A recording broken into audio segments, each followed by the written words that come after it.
আর ভাই তোর কাছে কিসের টাকা দিয়েছে? তোর কারণে আমি আমার ভাইরে ভালো বানাতে পারতেছি না।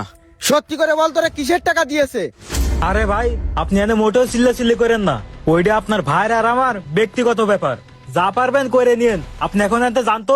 আচ্ছা, বিষয়টা আমি পরে দেখতেছি, আগে আমি আমার ভাইয়ের থেকে যা শুনে নি। শুনবেন আপনার ভাইয়ের কাছে শুনেন গে, আমার কাছে আসার দরকার নেই।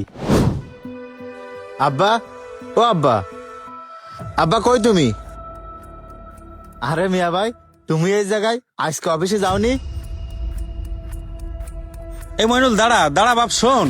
বিয়াদব, রক্ত মাংস পানি করে তোরে মানুষ করতেছি, তোর কোনো লজ্জা শরম নেই? তুই কি করে পারলি আব্বার কাছ থেকে জোর করে টাকা কেটে নিতি?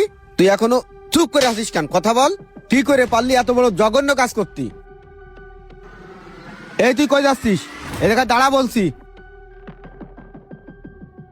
ভাই, আমি যে তোমার জন্য সেকেন্ড হ্যান্ড বাইকটা কিনেছি, তুমি তো তোমার চাকরির সমস্ত টাকা খরচ করো আমাদের পরিবারের জন্য। ভাই, তুমি টাকা বাঁচানোর জন্য প্রতিদিন অফিসে হেঁটে হেঁটে যাও, আর অফিসে হেঁটে হেঁটে যেতে গেলে তোমার অফিসের অনেক দেরি হয়ে যায়। এর জন্য তোমার অফিসের বস তোমার সাথে অনেক বকাবকি করে। আমি আব্বার কাছ থেকে যে জোর করে এতদিন যে টাকাগুলো নিছি, ওই সব টাকা এক জায়গায় গুছায়ে আমি তোমার জন্য এই সেকেন্ড হ্যান্ড বাইকটা কিনেছি।